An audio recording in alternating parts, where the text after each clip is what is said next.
Yo, what is going on, homies? It's your boy Stumped, back for another OPTC video, and in today's video, we're hopping into the Binks Brew feast against Brook to get our hands on some Rumble Scrolls and complete the missions that are available in the Chopper Man missions to get your hands on some juicy gems. So, on OPTC Global, I know there's been a lot of hype on JP, but on Global we did get this new event after the treasure map has finally ended, which is great. Now, what they want you to do is there's two events: a Man's Pride Worthy Salt, which is against Brook. This one here doesn't have any requirements. You just have to defeat the boss within 12 turns or less, and you can clear it up to 5 times. But you can bring any characters that you want, but there are Chopper Man missions to use certain characters. Now, with Binks Brew Feast, you can't bring characters that are above 50. So that is a big issue, because to get the missions done, we do need to bring a Luffy, Franky, Zoro, Brook, Usopp on the crew. So in today's video, I do have two teams for you guys, so we're gonna have a quickly look at the teams. But first, let's just take a quick look at the missions here. So we have to complete a Man's Pride Worthy Salt with Luffy, Zoro, Robin, Chopper. Now you just have to do this one time to get your hands on some gems and some Rumble Scrolls. I may come out with a video if you guys are struggling. Let me know in the comment section below if you guys are struggling with this one. But you can bring any characters you want with this, so you can bring legends basically. With the Binks Brew Feast, you can't. You have to bring characters that are 50 cost or below, which means you can't bring treasure map characters, you can't bring legends, which is very annoying. So the first team I have for you guys is a unevolved Goldie Roger team with a friend, Luffy, and Zoro. Now, if you don't have unevolved Roger, understandable. You can bring a Luffy and Zoro unevolved copy as your captain, and then run Roger as a friend captain. Roger's great because he gets around to spare.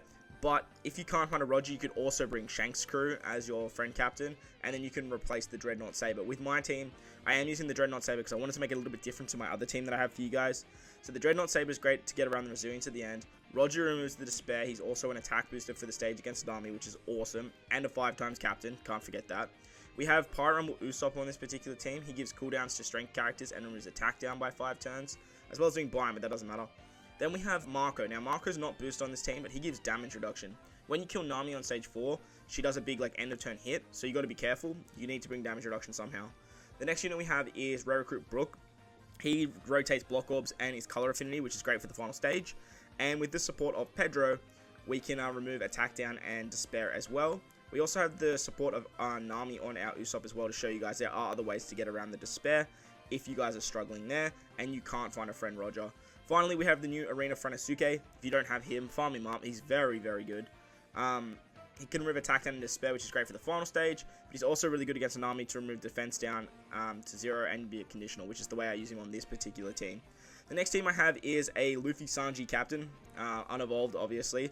They can rotate block orbs, recovery orbs as matching, which is really good for their switchability, and a 2.5 times attack boost. Now this team is very heavily reliant on supports, which is a lot of fun. So we do have the support of Sabo for more attack, which is a lot of fun. We are using the coded 1000 Sunny for a damage reduction. We have Uso Hachi for cooldowns, which is great.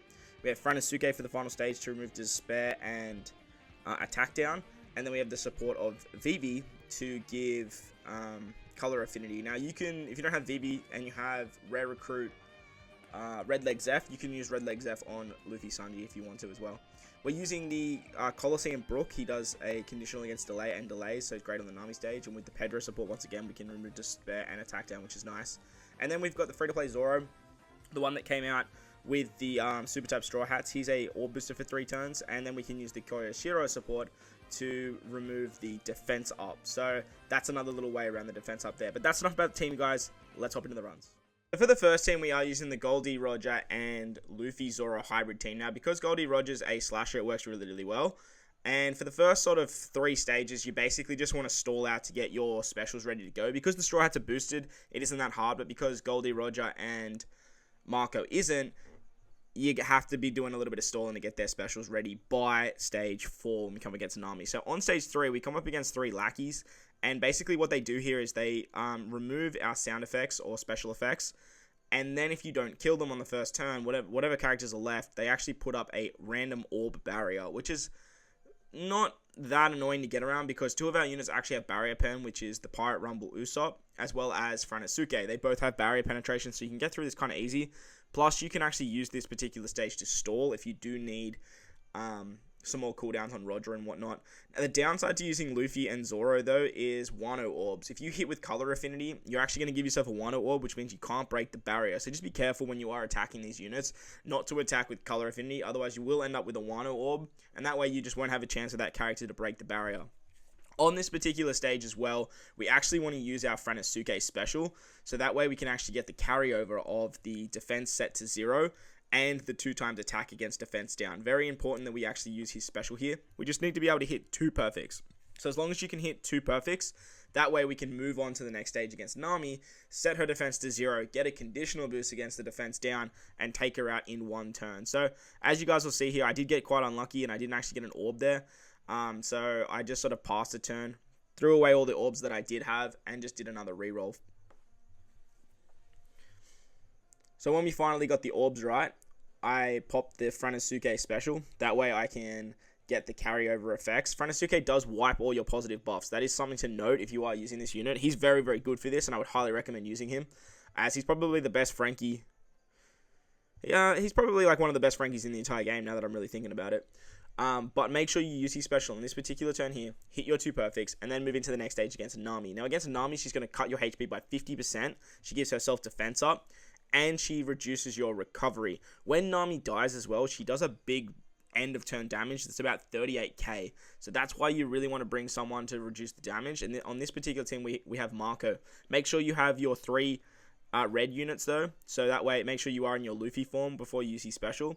With the Roger special as well, becoming a 5x captain and a 3x attack boost, as well as have setting the defense to 0 and getting a conditional, we can easily take out Nami in 1 turn. Because we have damage reduction with Marco, we can tank the shot and move on to the final stage against Brook. Now against Brook, he is a Dex unit who has full immunity, and what he does on this particular stage, he puts up 3 turns of resilience, which is a little bit frustrating to get around. He puts up 3 turns of despair. Oh, it might be 5 turns of despair. No, I think it's 3 turns of despair. 3 turns of despair and 5 turns of attack down, and also gives us a full board of block orbs. But with Goldie Roger, he can just remove the despair, easy peasy. We don't have to worry about that. But with the support of Pedro, we can actually remove 2 turns of despair and 2 turns of attack down. But then with Usopp, we can remove all the attack down anyway. I just wanted to show you guys that Nami and Pedro are great supports for this particular team, and you don't need to bring Roger as a captain. You can bring Shanks' crew, replace Dreadnought, Saber. But like I said, I just wanted to make my teams a little bit different to each other. And basically, after we pop our Luffy Sanji special, Luffy Zoro special, you can see we just have so much damage on this particular team, as we have a lot of color affinity, and we can easily just clap Brook.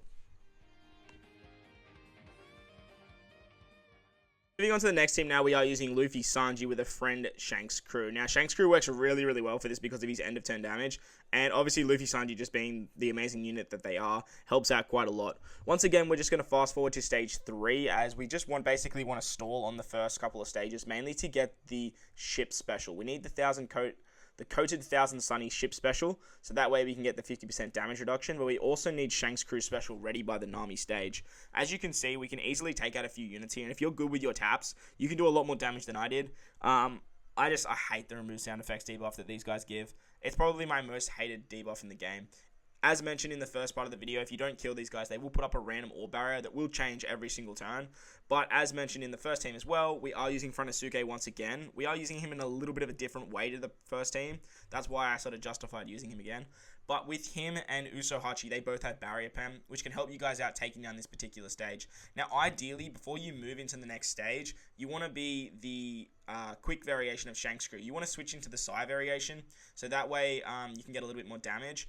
And ideally on this particular stage, I actually stuffed up. I forgot that Franosuke removes buffs. So you actually want to switch into Sanji. That way you can just maximize your damage. But we still have the damage to kill Nami no matter what, so it doesn't really matter.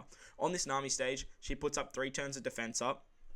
And she does a 50% HP cut, reduces our recovery, and she does something else, I can't remember. But basically what we're going to do on this particular stage, we are going to use the Zoro special for an orb boost, Shanks' crew for a 3.5 times chain lock, the double special of Brook will give us conditional against delay, and with the support of Kyorishiro, we can actually remove the defense up. Now ideally, like I mentioned, you really want to switch into Sanji there. Sanji will provide a lot more damage as you have the orb buff, And the way I wanted to do it was switch into Sanji because I have the all buff on the final stage, but totally spaced and forgot Franosuke actually removes your positive buffs. So moving into the final stage against Brook, he does Gloom for 5 turns, which will go down to 3, maybe it's 6 turns. Maybe it's 6 turns, something like that. But with Luffy Sanji, we can use the switch. With Pedro support, we can remove that. He gives us block orbs as well. We need to get around that. He also does 5 turns of attack down. So what we're going to do here is we're going to switch with our Luffy Sanji after we use our Franosuke special. Then use the Luffy Sanji special to get a 2.5 times attack boost. And then literally just with the small color affinity from the VV support or the red leg Zeph support, if you are using that, and the 3.5 times chain lock that Shanks can provide, we can easily do enough damage to Brook, take him out, and let the end of turn damage from Shanks do the rest. So I hope you guys enjoyed this one. If you did, make sure to go down there and belt the like button. Enjoyed the rest of your day, and I'll catch you all in the next one. Lights!